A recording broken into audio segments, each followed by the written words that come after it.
금년도 우리가 벌써 10개월이 지나고 2달이 남았습니다. 우리가 이 2달 동안 이 목회론에 대해서 성도들의 생활과 또 신앙의 점검을 해보려고 합니다.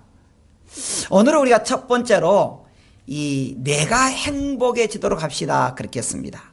그런데요, 원리적으로 보면 교회는 참 행복해요. 왜 그러냐? 하나님을 믿으니까 우리 하나님이 우리 생활에서 어려운 문제를 다 들어주고, 그리고 문제를 해결해 주고, 혹시 우리가 죽더라도 천국 간다. 그러니 우리 성도들이 생활하는데 얼마나 행복합니까? 그게 성경의 원리입니다. 성경에. 그래서 우리가요, 어떤 신앙의 어려움도 우리가 능히 이길 수가 있다 그 말이에요. 그런데 우리 성도들의 신앙은 실제로 어찌냐 그거예요. 이론적으로는 하나님을 믿으니 참 좋다, 교회 다니니 너무너무 행복하다 그렇게 말합니다. 근데 실제로 어때요? 안 그럴 때가 많거든요. 자, 제가 앞에 써놨는데 그 A라고 하는 사람이 21살짜리인데 이 사람 교회 편력이 심합니다. 편력이 심하단 말은 한 교회에 적응을 못한다는 거예요. 그래서 대개 대형 교회는 다 다녀봤는데 적응이 안 되더라는 거예요. 적응이. 그래서 이름 있는 큰 교회 다녔어도 정착을 못하고, 특히 수원의 큰 교회 다녔는데 거기서 어느 정도 다니다가 새 가족 훈련을 받았습니다. 둘째 주 하다가 교회를 떠났어요. 왜냐하면 자기 체질이 안 맞다는 거예요. 자기하고는 이 기호가 안 맞다는 거예요. 그리고 여자 26살짜리 그 여자 아가씨는 모태신앙이었습니다. 근데 그가 예전에 열심히 일했는데 회사 다니고부터는 교회를 등한이에요. 그래서 하는 말이, 나는 교회는 안 다니지만 내가 믿음으로 갖는다. 그래서 가끔 텔레비 보고 그 텔레비 속에서 같이 찬송도 하고 그럽니다. 그런데 그는 결국에 그 생활에서 못하고 교회 다녔더니 고리타분하다. 그래서 소속감도 느끼지 못하고요, 교회 프로그램도 부담이 돼서 그냥 그 아가씨는 교회를 그만뒀습니다. 원리적으로 보면 교회는 행복하다고 그래요. 그래서 어떤 성도는 정말 은혜롭게 교회 다니는 성도가 있습니다. 교회 다니는 성도가. 근데 어떤 성도는 마치 도살장에 끌려가는 가축처럼 억지로 하는 것이 많다는 거예요. 그래서 김원규 박사라고 하는 사람은 거기에서 2004년도에 하나의 그 갤럽 조사를 했습니다. 갤럽 조사를. 그 갤럽 조사에서 당신이 교회를 옮겨본 지가 몇 프로입니까? 그랬더니 100명 중 60명이 교회를 옮겨 다녔다는 거예요. 한 번씩 교회를 옮겼다는 거예요. 그리고 기독교에서 당신이 싫어가지고 다른 교회를 간 사람이 몇 명이냐 조사했더니 195만 명이었습니다. 교회를 떠나버린 거예요. 떠나면 끝난 것이 아니고 천주교를 간다든가 절간에 간다든가 그랬다는 거예요. 자, 우리가 정말 성경적인 원리에 보면 하나님을 믿는 성도들은 문제가 있을 때마다 하나님이 우리에게 응답해 주고, 힘들 때마다 하나님이 우리에게 힘을 주고, 우리가 죽어도 천국 간다고 믿는데 실질적으로 교회 다니는 성도들이 그걸 느끼지 못한 것이 많다는 거예요. 많다는 거예요. 심지어 자기가 어떤 일을 하든지 간에 그것이 자기 취향이 안 맞다는 거예요. 그래서 그들이 하는 게 뭐냐 그러면, 나는 혼자 예배를 드리고, 그렇게 하는 게 뭐냐, 요즘 유튜브예요. 유튜브. 유튜브는 뭡니까? 내가 보고 싶은 것만 본 것이 유튜브입니다. 어떤 사람들은 맛집을 자꾸 봐요. 맛집 어떤 것이 좋은가 맛집 보는 사람이 있어요. 그래요. 어떤 사람은 뭐 자기 조항 보는 것처럼 요즘 교회도 그런다는 거예요. 그래서 교회 가니까 이거 다시오 저거 다시오 오늘 오시오 귀찮아 죽겠다는 거예요.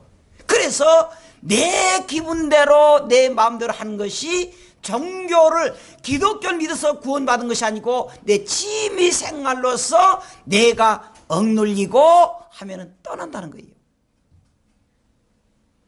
굉장히 우리에게 어려움이 있다는 사실입니다. 그것도 위기가 기독교를 따르는 사람들이 남자들이고 젊은 사람이고 그리고 공부를 많이 한 사람들이 기독교를 많이 떠났다는 거예요. 아, 위기였다. 왜 그랬을까? 자, 그러면 우리가 행복을 찾는 사람들 한번 보려고 그러는데 엘리사 선지자 시대 때 사르밧가브라는 사람이 나옵니다. 자, 우리가 이 엘리사에 좀 보면은 이 열왕기상 8장에 보면은 8절 이렇게 말합니다. 여호와의 말씀이 엘리야에게 임하여 이르시되 9절 한번 같이 읽어보도록 하겠습니다. 9절 너는 일어나 내가 그곳 과부에게 명령하여 내게 음식을 주어 먹게 하였느니라. 이것은요 열왕기상 17장에 나온 것입니다. 자, 이 말은 뭐냐 그러면은 엘리사 선지자 시대에 사르밧 과부라는 사람이 있었습니다. 근데 그 이 사르밧 과부는요 아들이 하나 있었어요. 아들이 하나 있었는데 그 아들이 그만 갑자기 병으로 죽는 것입니다. 어떻게 해요? 독자인데 기가 막힌 거예요. 여러분 뭐라 그래도요 죽음처럼 슬픈 것이 없다 그럽니다. 사람으로서는 힘듭니다. 도저히 극복할 길이 없었습니다. 아무것도 할 수 없는 거예요. 그만큼 죽음은요 우리에게 두려움이 앞장서고 있습니다. 그런데 그때 그 가장 절망적일 때 그를 구해준 사람이 누구냐? 엘리사 선지자였다는 거예요. 엘리사 선지자. 자, 그리고 우리가 두 번째로 이 실패한 베드로를 우리가 보겠습니다. 오늘 읽었던 내용이에요. 우리가 너무 잘 알아요. 너무 잘 아는 내용인데 그 실패한 이 본은 우리가 5장 1절에까지 읽었습니다. 무리가 몰려와서 하나님의 말씀을 들을새 예수는 게네사렛 호숫가에 서서 호숫가에 배 두 척 있는 것을 보시니 어부들은 배에서 나와서 그물을 씻는지라 그랬습니다. 그물을 씻는지라. 자, 사마리아에 있는 거기까지 보도록 하겠습니다. 그런데 여기에 보면 너무나 잘 알아요. 베드로라고 하는 사람은 고기 잡는 데 아예 선수입니다. 그런데 그날따라 고기가 안 잡힌 거예요. 사실 베드로에게는 장모도 있었고요. 이 생계 끓여갈 가정도 있습니다. 끓여갈 가정도. 근데 그 장모가 아픈 거예요. 약값도 해야 되잖아요. 잡히질 않은 거예요. 너무너무 힘든 거예요. 너무너무 힘들어요. 그랬을 때 우리가 이 본문에 보면은 예수님께서 그때 당시에 예수님께서 이 사람을 불렀습니다. 그리고는 고기가 잡힙니까? 안 잡힙니다. 그래서 그러면 그물 오른편으로 배 오른편으로 그물을 던져보세요. 던지니까요 얼마나 많이 잡혔는지 사람이 들 수가 없어요. 심지어 그물이 찢어지고요 다른 배도 불러서 같이 올리자 그러고요 그렇게 했습니다. 자, 여러분 이 베드로도 성공하기를 바랐지만 안 됐을 때 그럴 때가 있다는 거예요. 또 우리가 너무나 잘 아는 그 요한복음 4장 보면 그 결혼 실패한 여인이 하나 나옵니다. 자, 5절 4장 5절을 보면 같이 읽어보십시다. 사마리아에 있는 수가라는 동네에 이르시니 준 땅이 가깝고, 요셉 준 땅이 가까운데 거기에 야곱이라고 하는 우물이 있는데 이스라엘에서 보면은 이스라엘 세 등분 난다 그랬잖아요. 북쪽, 중부지방, 남부지방. 근데 이스라엘은 우리나라의 강원도 밖에 땅이 안 돼요. 아주 적어요. 근데 거기가 세 등분, 북쪽 갈릴리 지방, 남쪽 사마리아, 중부지방 사마리아, 남쪽의 유대 지방. 근데 이 가운데 있는 사마리아는요, 옛날의 믿음의 생활에서 배신한 지역이 돼가지고요, 그 지역을 개로 취급하고 사람을 취급 안 한 거예요. 사람으로.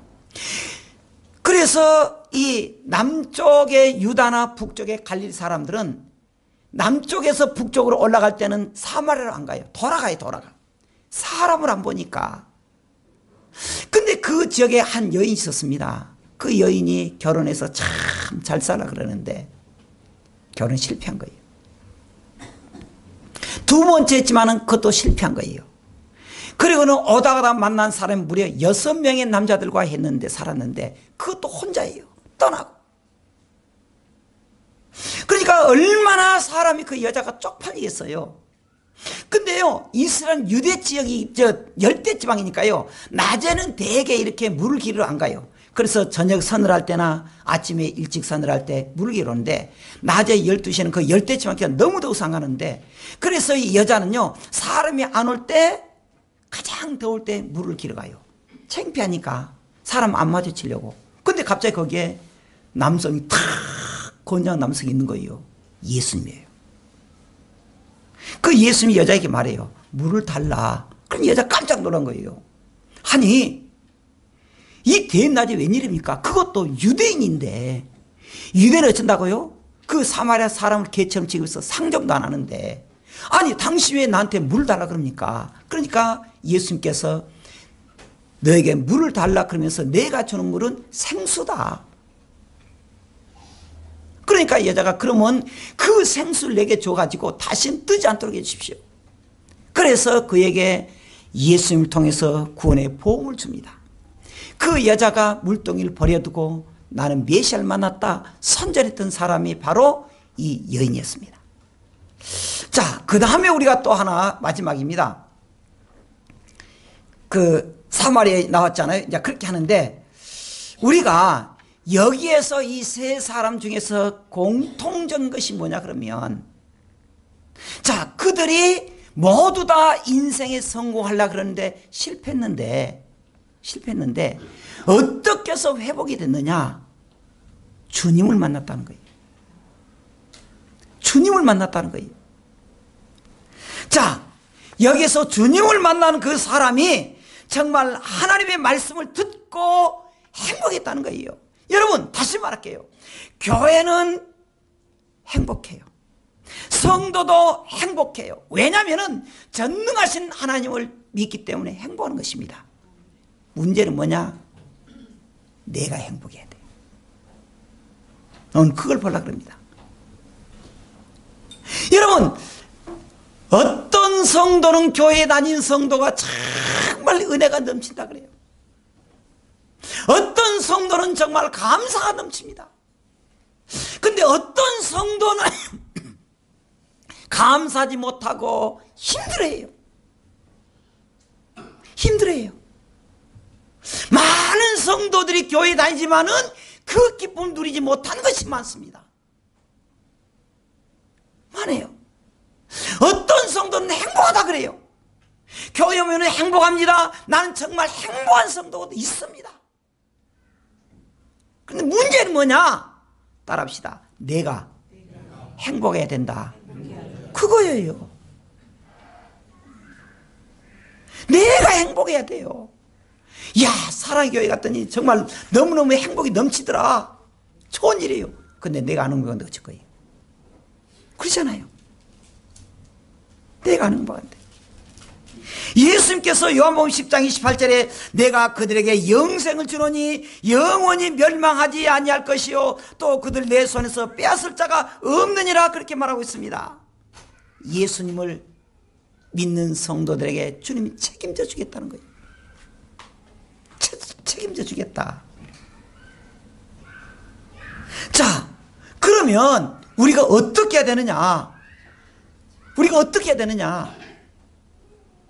첫째는요, 우리가 가짜 행복을 우리가 걷어치워야 된다는 거예요. 좀 이상한 말이죠. 제가 지금 이렇게 사진 하나 올려놨는데 여러분들 누군지 모르죠? 이 사람 최윤이라는 사람입니다. 10년 전에 9년 전에 자살했던 사람인데 이 사람이요, 이화여대를 나왔는데 보통 주부였습니다. 늦깎이 해가지고 책을 쓰기 시작했습니다. 그리고 행복 전도사로 보통 그랬어요. 전도사가 아닌데 그냥 얼마나 행복을 잘 전달한다 그래가지고요. 책을 20권 쓰고 그 KBS에서 행복 만들기 프로젝트에서 계속 출연하고요. 전국에 안 간 데가 없겠습니다. 우리는 행복하게 살아야 됩니다. 이렇게 행복합니다. 저렇게 행복합니다. 그러던 그가 남편 72세, 9살 더 많은 72세와 분당 어느 호텔에서 자살했어요. 자살했어요. 이 최윤희 씨는 안방에서 목매달아 죽고 남편은 욕탕에서 목매달아 죽었습니다. 한 장의 유서가 발견했습니다. 자기는 행복한다고 말했지만 내 마음은 불행했다는 거예요. 가짜였다는 거예요. 그를 그렇게 제일로 불행하게 만든 뭐냐면 몸이 아팠다는 거예요. 누구한테 말할 수 없도록. 말할 수 없도록. 자, 그래서 아파가지고 방송도 중단하고, 그래서 때로는 내가 자살하려고 했다 언론에 공개하기도 했고 깜짝 놀라겠습니다. 뭐냐? 허울뿐인 행복은 가짜란 거예요. 어떤 성도들 집에 가면 목사님 대접을 잘하고 방도 깨끗하게 치워놓고 하는 것이 있는데 실제로 그 가정이 행복하지 못한 것을 많이 봤습니다. 그렇잖아요. 세상적인 행복은 마치 안개와 같습니다. 돈이 많고 그래도 한계와 같은 것이 많아요. 여러분, 아까 우리가 말했습니다. 한 과부가 독자가 죽었는데 너무너무 불행하게 했습니다. 근데 어떻게 그가 행복이 회복됐습니까? 주님을 만남으로. 정말 우리가 가짜 행복을 거둬치우고 진짜 행복해지는 어떻게 합니까? 주님을 만나야 된다는 거예요. 주님을. 여러분, 다시 말합니다. 우리가 주님을 떠난 행복이 진짜 행복 같지만은 안개처럼 사라진다는 거예요. 두 번째로 우리가 보면은 이 하나님을 감동시키자는 거예요. 제가 좀 글을 좀 써놨습니다. 경쟁사회에서요, 심지어 이윤 극대화를 추구하는 그 기업 환경에서 사람에 대한 존중, 배려, 그래서 사람을 감동시키는 것이 성공의 지름길이라는 거예요. 손님을 주차장까지 배웅하는 것으로 유명한 솔로몬 저축의 그 대표 임석회장, 그리고 동년배 기업인에게 무시를 당하면서도 오히려 각듯이 대접하고 했던 인천공항공사의 이채욱 사장 같은 사람들, 이들은요 어떤 어려움 속에서도 미소를 잃지 않았다는 거예요. 끝까지 그들이 사람을 감동시키도록. 요즘은요 붙이는 거 쉽게 붙였다 띄는 뭐라 하죠? 포스트잇. 우리가 그렇게 되면 안 돼요. 한 번 붙이면 떨어지지 않는 딱풀 정도가 돼야 된다는 거예요. 딱풀 정도. 사람을 감동시키는 것 얼마나 중요한지 모른다는 것입니다. 우리는 바꿔야 돼요. 여러분, 우리 인생을 연말이 되면서 정리해야 돼요. 따라합시다. 하나님을 감동시키자. 그거예요. 여러분, 사실 우리를 한번 생각해 보십시다. 우리가 잘 살기 원하고 우리가 하나님께 복을 받기 원하지만 우리는 주님을 감동시킨 적이 얼마나 있습니까? 세상적인 감동, 세상적인 성공, 때로는 거기 깨질 수가 많습니다. 넘어져요. 넘어져. 연예인들 보십시오. 잘 살겠습니다. 오래 못 가더라고. 명예가, 돈이, 누가 그런 말 하잖아요. 뭐 돈 가지고 침대는 살 수 있는데 잠은 살 수 없다. 아, 그래. 또 그 일리가 있더라고요. 돈 가지고 침대는 살 수 있는데 잠은 살 수 없대요. 그래요. 우리가 정말 행복해야 된다 그러면서 하나님 정말 우리에게 복을 주세요 말하지만 정작 우리가 주님을 감동시킬 때는 얼마나 있습니까? 얼마나 있어요? 그렇게는 못하잖아요. 여러분, 이제부터 우리가 생각을 바꿔야 됩니다. 인생의 승부처가 내 열정도 중요합니다. 그런데 하나님과 승부를 하세요. 하나님이 해주셔야 됩니다. 할렐루야. 하나님이 해주셔야 돼요. 하나님이. 자, 우리가 열정적으로 이래서 이제 살겠다 그땐 병들어요. 그럴 때가 많아요. 인생의 이정표를 다시 써야 되고 신앙의 정도를 다시 써야 되는 게 나는 하나님과 승부한다. 나는 하나님을 감동시킨다. 이렇게 승부해야 돼요. 특히 사업하는 성도들 그리고 우리 교회에 열정적으로 섬긴다는 성도들 우리 교회 기둥이라고 하는 성도들 여기까지 오느라고 너무 수고하셨어요. 잘하셨어요. 근데 여러분 이제부터 생각을 바꾸세요. 내가 열심히 일하고 밤낮으로 일한다. 좋은 일이에요.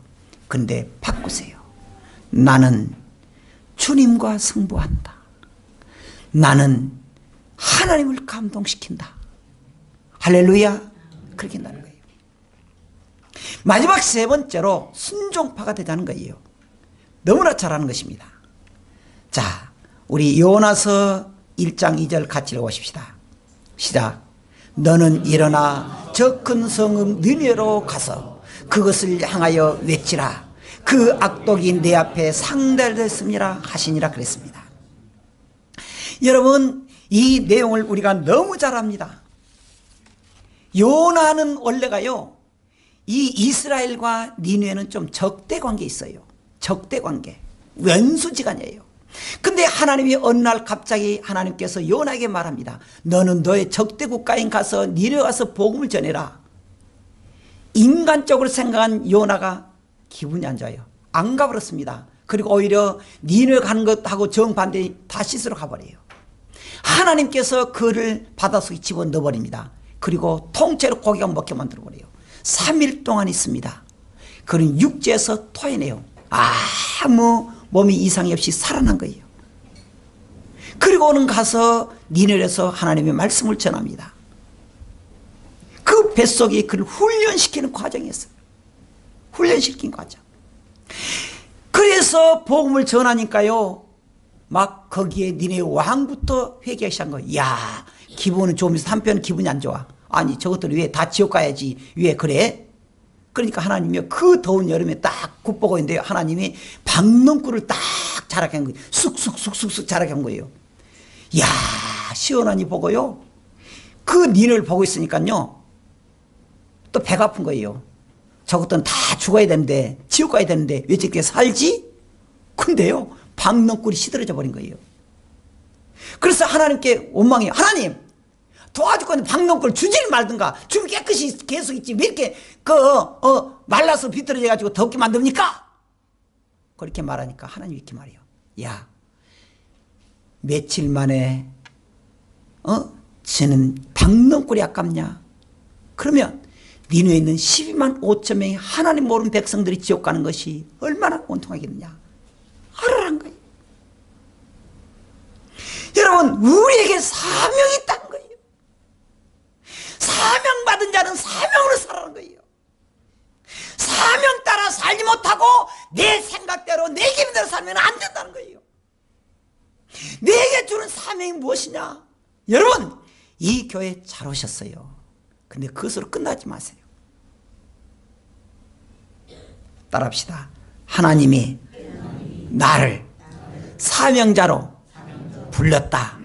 할렐루야, 그거예요. 미국에 가면요, 미국에는 큰 도시가 두 군데가 있습니다. 워싱턴과 뉴욕이에요. 우리나라 말하자면 서울과 부산처럼 그래요. 뉴욕은 굉장히 그 번화가 대도시인데 거기 가면요, 음식이 아주 까다로워요. 그래서 세계적이니까 아주 잘하는데, 한 식당에서 유명한 식당이 있습니다. 식당인데 그 주방장이 좀 까탈스러워요. 기술이 좋아서 데리고 있긴 있는데 주방장이요, 실력만 믿고 더럽게 까탈스러워요. 그래서 사장이 자꾸 그래요. 주방장에게, 주방장님, 어떤 일이 있어도 손님에게 친절해야 됩니다. 사랑해야 됩니다. 참아야 됩니다. 순종해야 됩니다. 그래요. 근데 한 번은요, 나이 드신 어떤 딱 노신사가요, 점잖은 할아버지가 따가지고 감자 요리를 다 시키는 거예요. 시켰는데 주방장 있다고 하니까 너무 커! 좀 잘라줘! 그러더래요. 딱 가서 잘라준 거예요. 그거 떴다고 하더니 너무 두꺼워! 좀 잘라줘! 다시 그러더래요. 얇게. 그리고 또 갖다 줄 때 기분이 굉장히 나쁜 거예요. 그래도 막 사장에서 순종 그렇게 한 거예요. 그러니까 이제 딱 했더니, 아, 이것도 두꺼워. 더 얇게 잘라. 그래서 그렇게 튀겨준 거예요. 그랬더니, 그 노신사 할아버지가 그걸 참 맛있게 먹은 거예요. 맛있게. 그러니까 그걸 보고 있던 사람들이, 야, 나도 좀 저렇게 해주라고. 나도 좀 해주라고. 그래가지고 그 식당이 대박 터졌습니다. 그래서 생겨난 게 뭡니까? 포테이토 칩이에요. 포테이토 칩, 그래서 생겨난 거예요. 여러분, 우리가 어떤 일이 있어도 하나님의 말씀에 순종할 때, 그래서 신명기상 28장에는요, 신명기서 28장요, 우리가 복된 자를 축복의 장이라 그래요.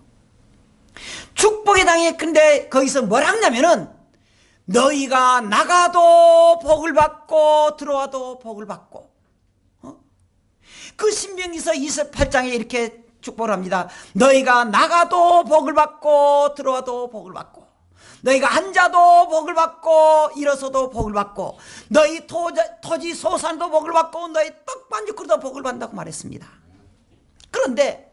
그런데 신명기서 28장 1절은 뭐라고 하느냐? 조건이 하나 있습니다. 너희가 너 여호와의 하나님의 말씀을 먼저 듣고, 그랬습니다. 하나님의 말씀을 듣고 그 말씀대로 행하면 내가 복을 주겠다. 복을 주겠다. 여러분, 2019년 동안 10개월이 지났습니다. 이제 2달 남았어요. 우리의 신앙을 점검해야 됩니다. 신앙을. 여러분들 와서 무리로 와서 앉았다가 감사합니다 가는 것이 아니고, 오늘 우리가 영적으로 결단해야 돼요. 영적으로 결단은 어떻게 하느냐?